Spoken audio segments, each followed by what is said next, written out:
Meu entrevistado de hoje é um dos maiores vendedores de CDs e livros do Brasil. Mas as suas músicas não enchem pistas de dança e os seus livros não trazem histórias de sexo, drogas e rock and roll. Padre Fábio de Mello é um fenômeno católico de mídia. Atrai multidões para onde vai. É assediado por mulheres que pedem casamento por e-mail, mas se mantém sereno e respeitoso, sem se desviar de sua missão espiritual. Mineiro, da cidade de Formiga, ele é sacerdote, professor graduado em filosofia e teologia, pós-graduado em educação, escritor, cantor, compositor, apresentador de televisão, ufa!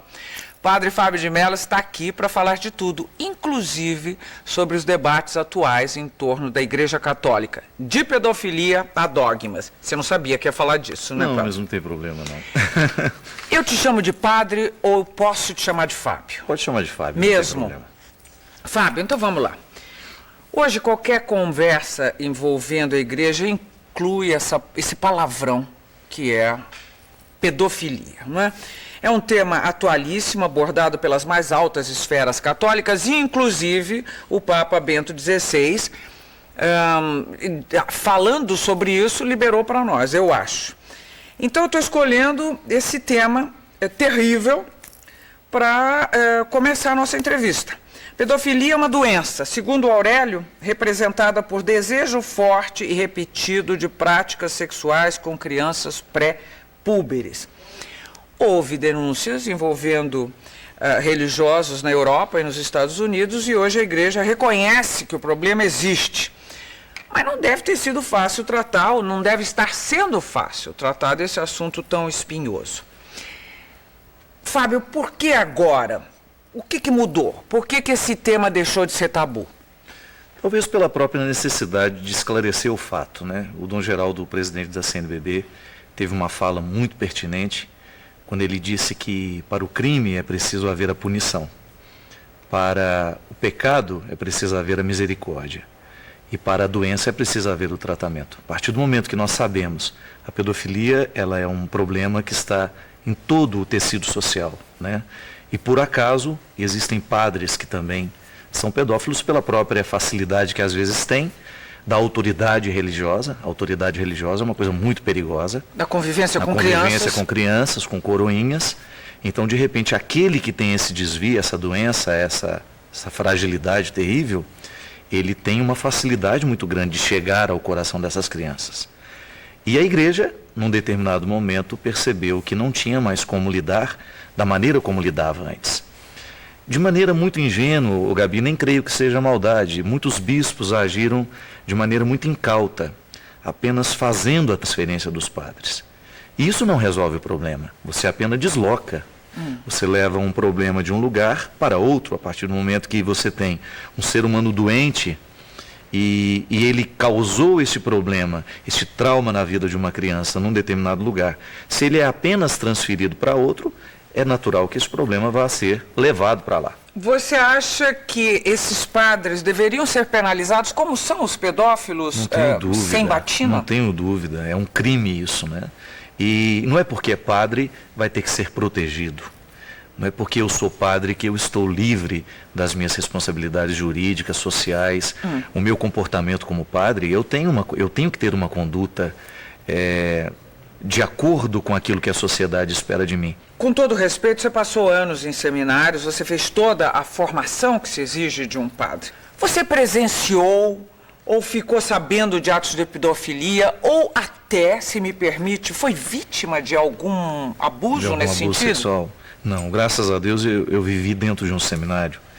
O meu primeiro seminário, no momento que eu tinha 16 anos quando eu entrei, foi em Lavras.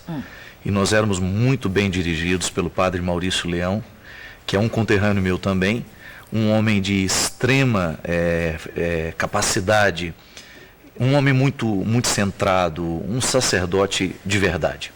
E o padre Maurício não só nos tratava como filhos dele, com extremo respeito e carinho, como tinha também uma conduta de extrema vigilância nisso. Isso para mim sempre foi uma experiência muito saudável, a minha vida no seminário sempre foi muito saudável. Eu nunca vivi nem experimentei nenhuma espécie de abuso. Nem antes de entrar no seminário, nem depois, quando estava dentro do seminário. Agora, é claro que na minha experiência como padre, sobretudo por causa dos meus muitos deslocamentos, eu tive a oportunidade de não só atender padres que têm o problema da pedofilia. Quando você diz atender, é em confissão? Encontrar, não em confissão, mas encontrar mesmo situações concretas em que a pessoa reconheceu o erro e estava tentando dar um jeito na própria vida, né? E eu não só tive a oportunidade de encontrar pedófilos, como também tive a oportunidade de encontrar crianças que sofreram abuso. Mesmo porque eu tenho uma ligação muito direta com a CPI da pedofilia do senador Malta e do Cazé, que é um grande amigo meu, que é um promotor responsável pela campanha Todos contra a Pedofilia, que é justamente uma campanha que eu assumi pessoalmente no meu site. Quando as pessoas entram, já existe lá a bandeira Todos contra a Pedofilia. A minha banda, todo mundo está integrado dentro dessa luta, e eu vi muito perto, Gabi. Eu tive uma oportunidade de conversar com o Cazé uma vez, demoradamente, sobre o assunto, e eu fiquei assustado com os relatos de como a pedofilia acontece, como é frequente o crime de pedofilia no Brasil, sobretudo dentro das nossas casas. Exatamente. Com os nossos parentes, né? O índice é altíssimo. De pai, né? Agora, voltando à questão da igreja, porque estou falando sobre a igreja especificamente. Com o padre, porque claro. Estou falando com o padre. Não estou eximindo a sociedade como um todo, não quero eximir a igreja também.